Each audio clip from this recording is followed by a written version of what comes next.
새번역 사도신경으로 신앙 고백하겠습니다. 저는 전능하신 아버지 하나님 천지의 창조주를 믿습니다.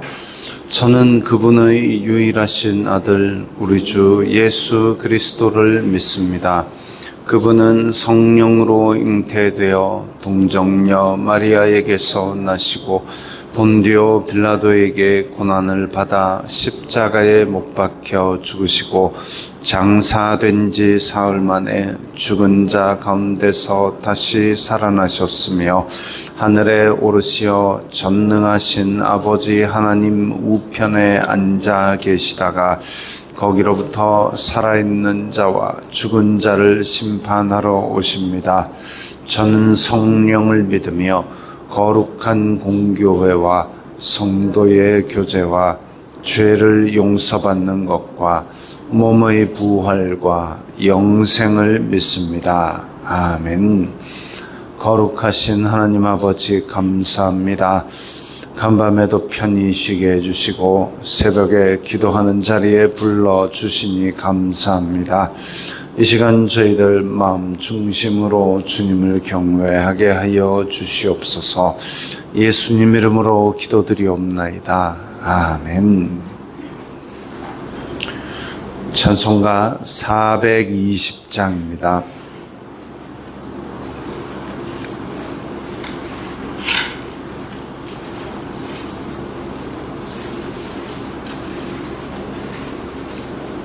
찬송가 420장입니다.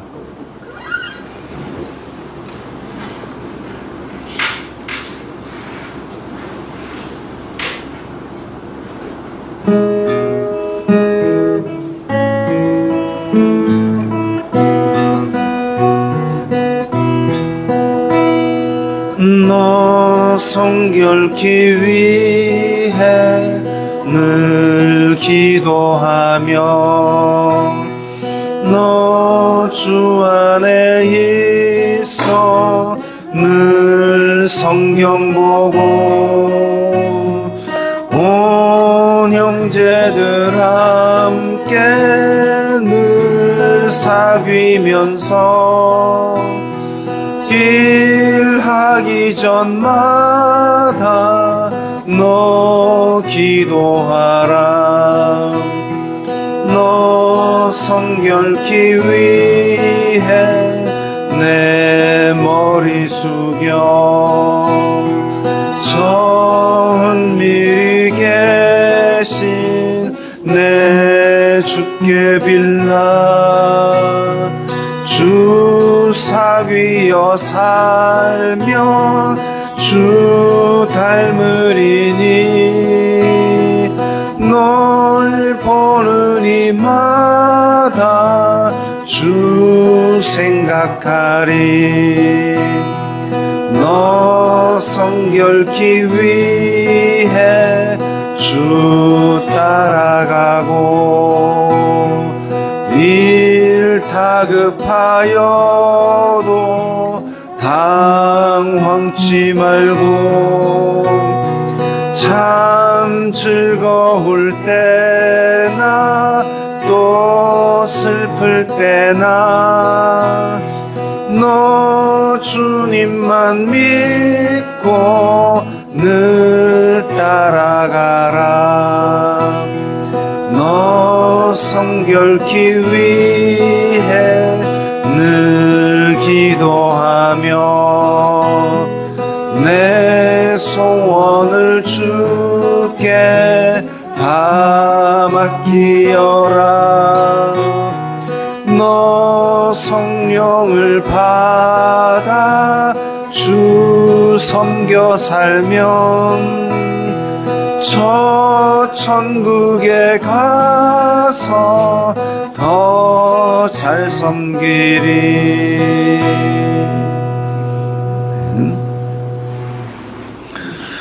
오늘 말씀은 잠언 6장 20절부터 35절까지의 말씀입니다.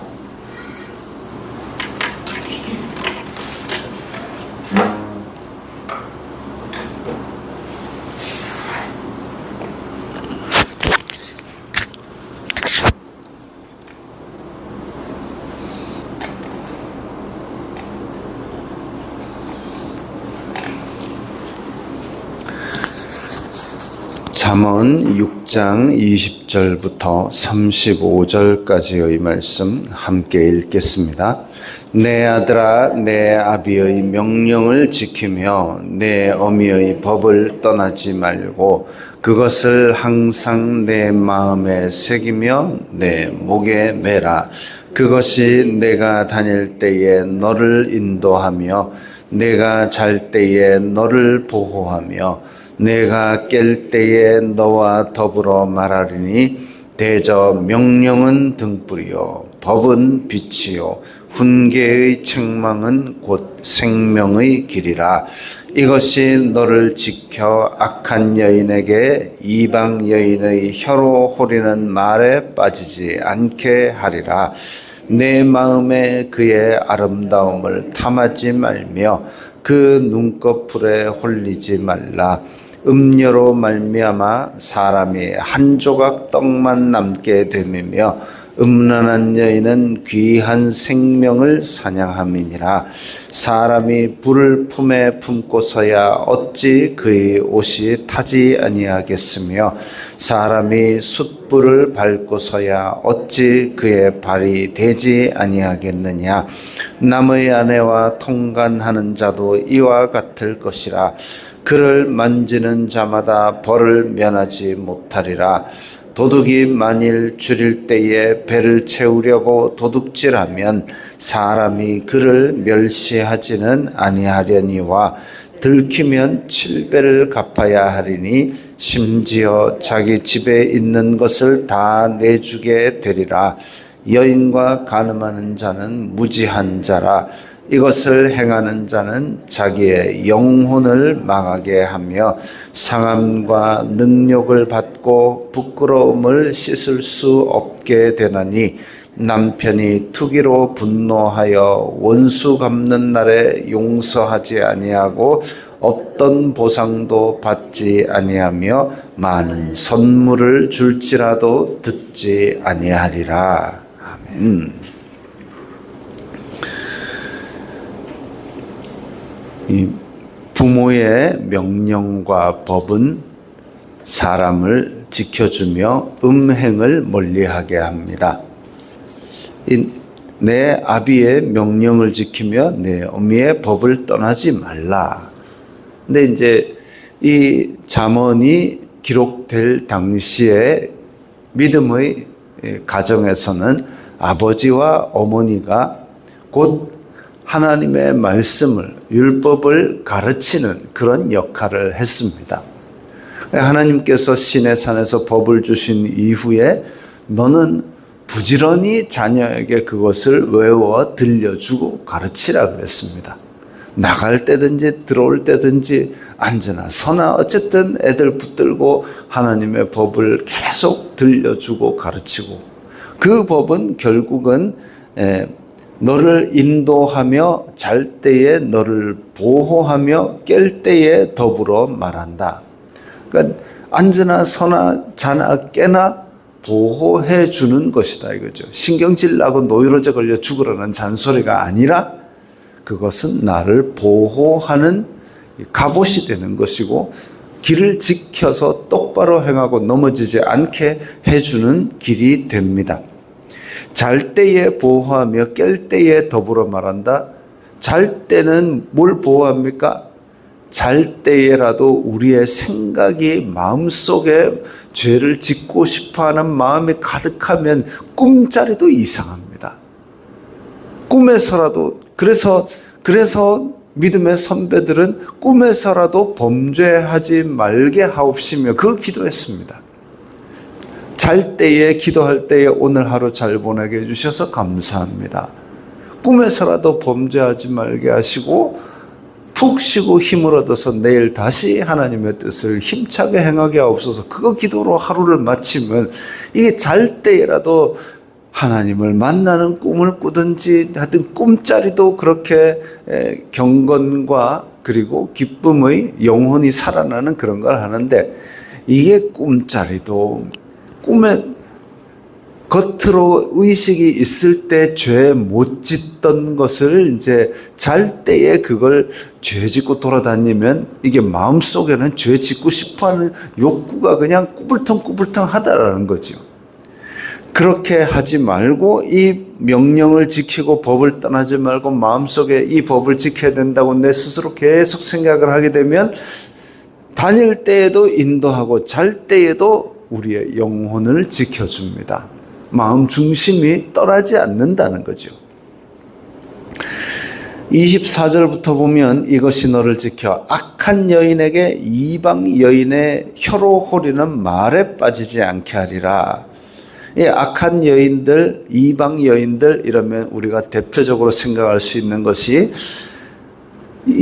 이집트를 나온 백성들이 광야를 헤매고 40년 만에 드디어 이제 가나안 땅을 목전에 두고 요단강을 건너가면 되는데 거기에 모압 평지에 모여가지고 드디어 이제 모세의 두 번째 설교 신명기를 달달달달 이 모세가 자기는 못 건너가니까 이스라엘 백성들 거기 가면 하나님의 명령 꼭 지켜라 신신당부한 게 신명기인데 그렇게 달달달달 명령을 했음에도 불구하고 그 모압 평지에서 이 발람이 발락의 꾀를 받아가지고 이방 여인들을 집어넣죠.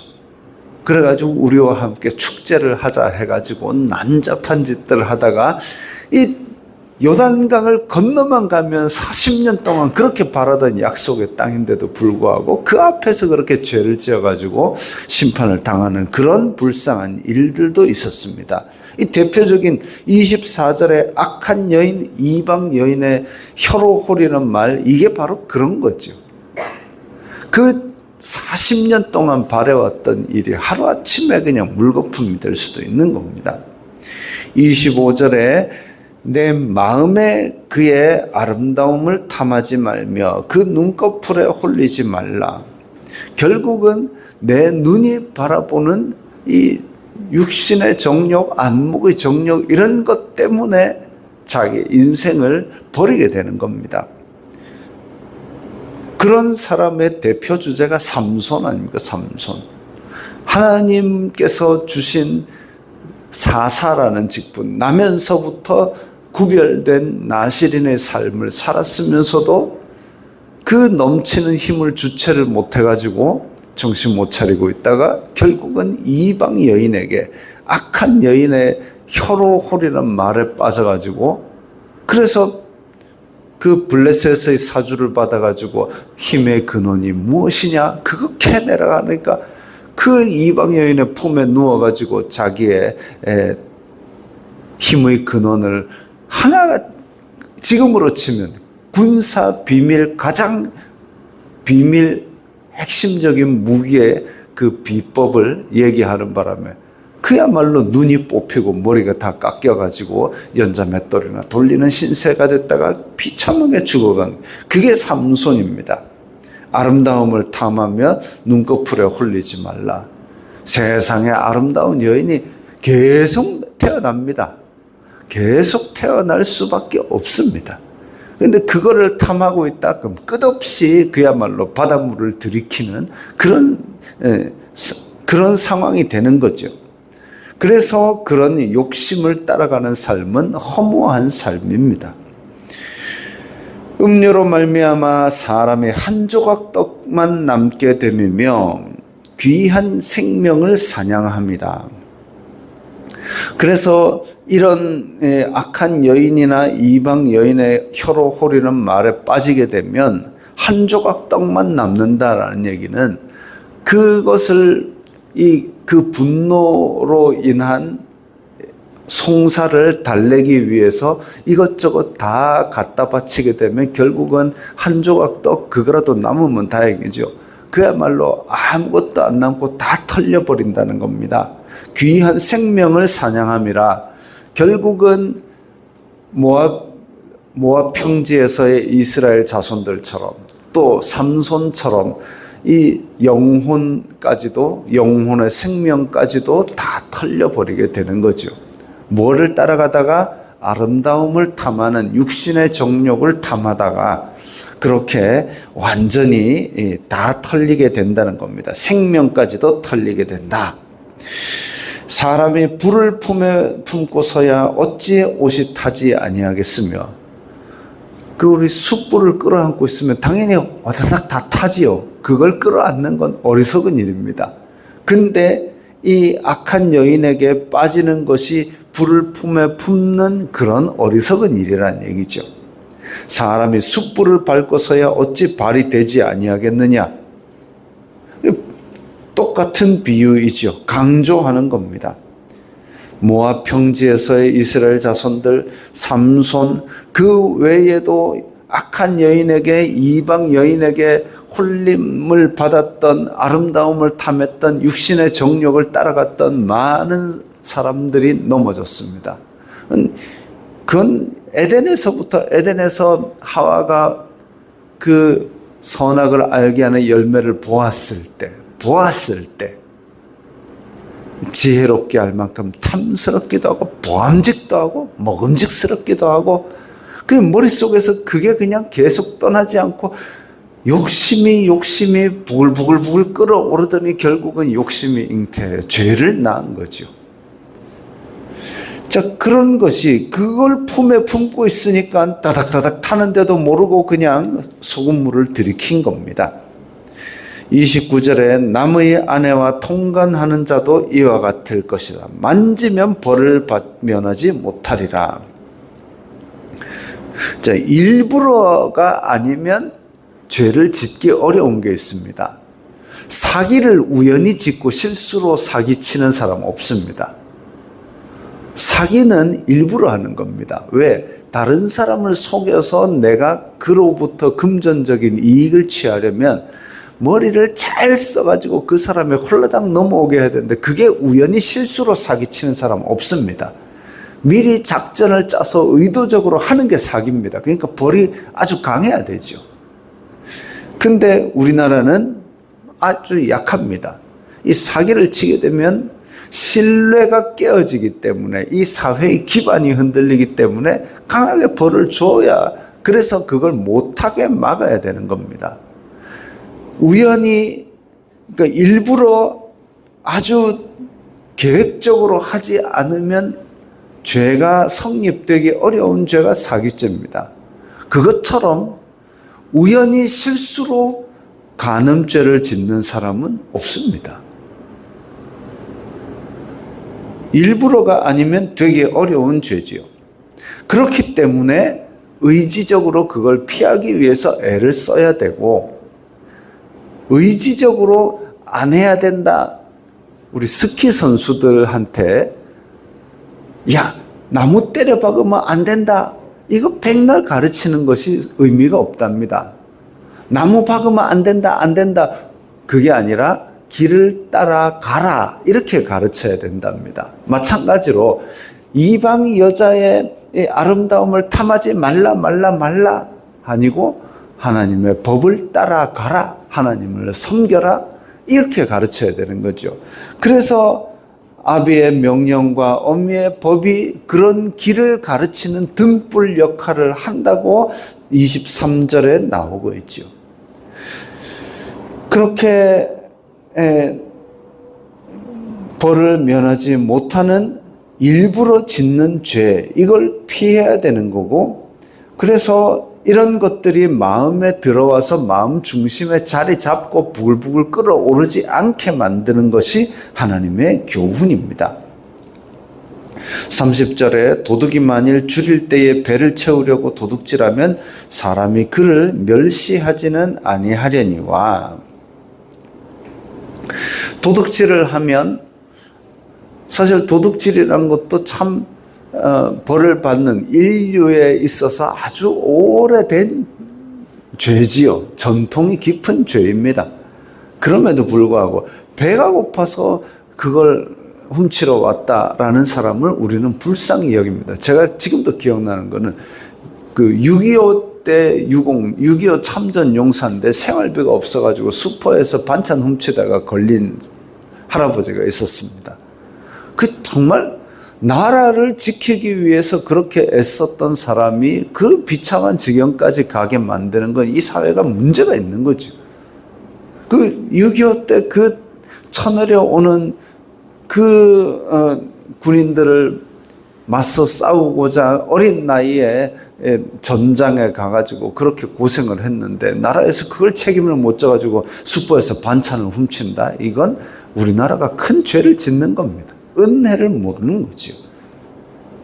근데 그렇게 줄일 때에 배를 채우려고 도둑질하는 데 대해서 사람들이 그분이 배가 고프면 언제라도 연락하세요.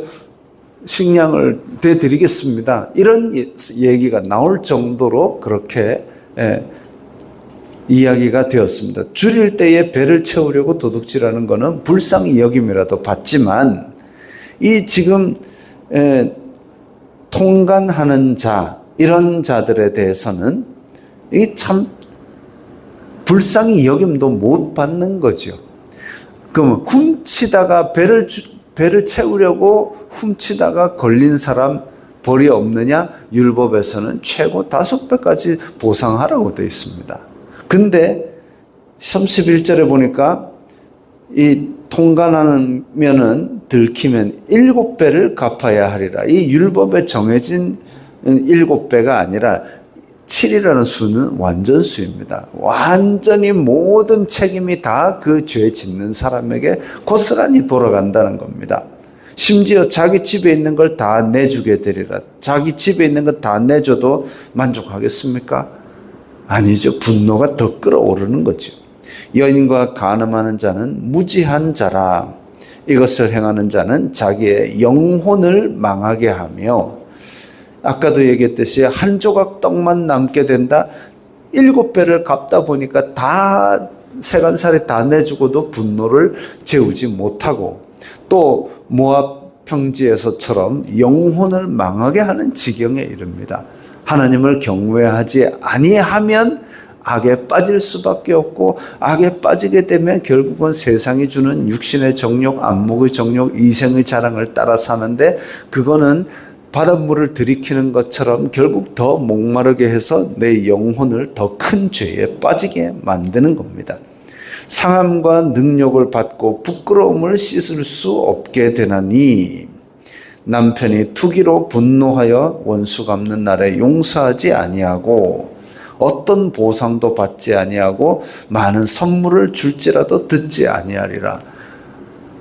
이 때움이 되는 것이 아니라 안 듣습니다. 통하지 않는다는 거죠. 그 분노의 송사는 해결이 안 됩니다. 근데 이게 참 세상은 자꾸만 죄를 허용하는 쪽으로 바뀌게 됩니다. 최근에 무슨 또 정치하는 사람들이 돈 봉투를 받아가지고 뭐 이렇게 당선 무효형을 받게 되고 이런 일이 있게 되니까 야 물가도 올랐는데 돈 봉투 100만 원이 아니고 이제 1000만 원으로 올리자. 벌 기준을 올리자. 그러면 900만 원은 받아도 되는 겁니까? 아니잖아요. 최근도 아니고 현대사회에서 간통죄가 폐지가 됐답니다. 그걸 왜 폐지하죠? 세상 풍조는 나날이 악해지는 것을 허용하게 되어 있습니다.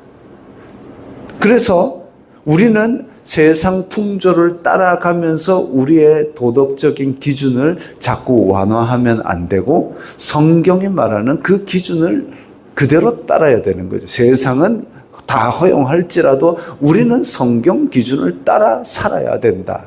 그게 우리의 성도의 윤리적인 수준이 되어야 됩니다. 이런 것들을 자꾸 폐지하고 허용하고 이럴 때마다 하나님께서 세우신 가정이라는 기관이 약화되고 교회라는 기관이 약화됩니다. 가정과 교회가 약화되면 사회 기반이 흔들리게 됩니다. 가정과 교회는 사회의 명줄이죠. 그래서 이런 것들을 용납하게 되면 법적으로 벌을 받게 됐다. 무슨 데이트 폭력 그래가지고 데이트 폭력을 행사를 했는데 이 사람은 사회 초범이고 이러니까 집행유예 풀어줬다? 그건 그런 식으로 풀어주게 되면 이 사람은 재판을 받은 것 가지고도 나는 이 죄에 대해서 벌을 다 받았다라고 오히려 면죄부를 주는 격이 되어버립니다. 데이트를 하면은 이뻐하고 사랑해주고 이래야 되는데 그걸 두들겨 패고 사람 죽을 지경까지 그렇게 했는데 그걸 풀어줬다? 그럼 이 사람은 재판에 나간 걸로도 이제 나는 그 죄값을 다 치렀다 생각하고 또 다른 사람 두들겨 패러 갑니다. 그건 안 되는 거죠. 세상 풍조는 나날이 죄에 대해서 허용할지라도 우리는 그 기준을 따라서는 안 되는 것이고, 가정, 교회 이것들은 사회의 양심이고 사회의 명줄이 된다는 것을 생각하고 우리는 성경이 이야기하는 기준, 그것을 따라 살기 위해서 몸부림쳐야 됩니다. 몸부림을 치지 않으면 세상의 물결에 떠내려갈 수밖에 없는 게 사람의 삶입니다. 이건 비단 이런 지금 정절에 관한 죄뿐만이 아니라 세상의 모든 죄악에 관해서 그 기준을 적용할 필요가 있죠. 그래서 성경이 이야기하는 것을 우리는 지적을 받을 때에 회개하고 우리의 삶을 다시 돌이킬 생각을 하고, 세상은 다 그래 하는데, 아니, 그건 우리를 책임지지 못합니다. 말씀이 우리를 책임지고 말씀이 우리를 인도하는 대로 사는 것이 그리스도인이고, 죄는 날마다 더 크게 날마다 더 확산되어 가지만 우리는 이 기준을 따라 산다라는 붙들고 있는 것이 있을 때에 우리의 발걸음은 바른 길로 인도를 받게 될 것입니다. 기도하겠습니다. 거룩하신 아버지 하나님, 감사합니다. 저희들이 성경 말씀이 지적하는 것을 들을 때에 회개하고 바른 길로 돌이키고 오히려 하나님을 경외하면서 거룩한 삶을 사는 데에 집중하는 성도들이 다 되게 하여 주시옵소서. 예수님 이름으로 기도드리옵나이다. 아멘.